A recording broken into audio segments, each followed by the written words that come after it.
1971 সালের মুক্তিযুদ্ধ এবং স্বাধীন বাংলাদেশের অভ্যুদয়কে কেন্দ্র করে ভারত ও বাংলাদেশের সম্পর্কের মূল্যায়ন ঐতিহাসিক ও ভূরাজনৈতিক দিক থেকে অত্যন্ত জটিল এবং বিতর্কিত একটি বিষয়। বাংলাদেশের মানুষের কাছে 1971 একটি আত্মত্যাগের ইতিহাস, যেখানে ভারতের সমর্থন ও সরাসরি অংশগ্রহণ ছিল অত্যন্ত গুরুত্বপূর্ণ। কিন্তু বৃহত্তর ভূ রাজনৈতিক প্রেক্ষাপটে এই সহায়তা ও ভারতের ভূমিকা নিয়ে ভিন্ন মত পোষণ করা হয়। ঐতিহাসিক তথ্য অনুযায়ী 1971 সালে তৎকালীন ভারতের প্রধানমন্ত্রী ইন্দিরা গান্ধী অত্যন্ত কৌশলের সাথে তৎকালীন মার্কিন প্রেসিডেন্ট রিচার্ড নিক্সনের চাপ উপেক্ষা করে বাংলাদেশের স্বাধীনতা সংগ্রামের পক্ষে অবস্থান নিয়েছিলেন।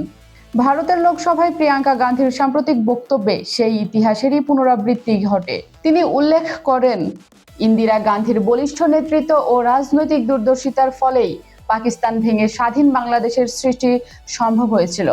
তার উদ্দেশ্য ছিল পাকিস্তানকে ভেঙে ফেলা এবং তিনি সেটা পেরেছিলেন।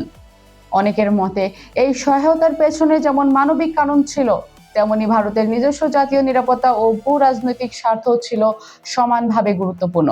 পাকিস্তান ভারত ও বাংলাদেশের মধ্যবর্তী একটি শত্রুভাবাপন্ন শক্তি হিসেবে ভারতের জন্য একটি স্থায়ী নিরাপত্তা হুমকি ছিল।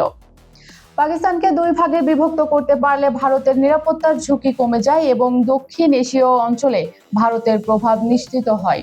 আসল কথা হলো, ভারতের যে সহায়তা করেছে তা মূলত তাদের দীর্ঘমেয়াদী কৌশলগত লক্ষ্য অর্জনের অংশ।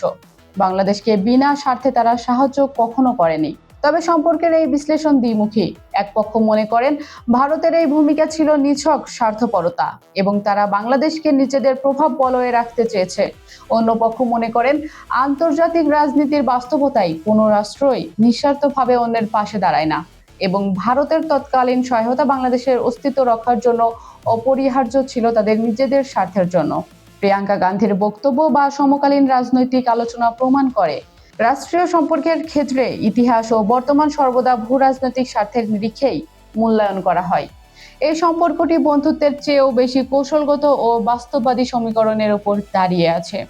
ইতিহাসের এই গোলকধাঁধা এবং বর্তমানের ভূ রাজনৈতিক সমীকরণ, কোনটিকে আপনি কিভাবে দেখেন? ভারতের ভূমিকা কি নিছকই কৌশলগত, নাকি এর পেছনে মানবিক দায়বদ্ধতার কোনো জায়গা ছিল? আপনার বিশ্লেষণ আমাদের জানান কমেন্ট সেকশনে। আপনারা পৃথিবীর কোন প্রান্ত থেকে দেখছেন? বাংলাদেশ, ভারত, মধ্যপ্রাচ্য কিংবা ইউরোপ, সবাই আমাদের জানান। বিজ্ঞাপন ও প্রমোশনের জন্য বিস্তারিত তথ্য ডেসক্রিপশনে দেওয়া আছে। আজ এ পর্যন্তই, কথা হবে আগামী ভিডিওতে নতুন কোনো হট ইস্যু নিয়ে। ততক্ষণ ভালো থাকুন, সুস্থ থাকুন, চোখ রাখুন আমাদের পর্দায়। আল্লাহ হাফিজ।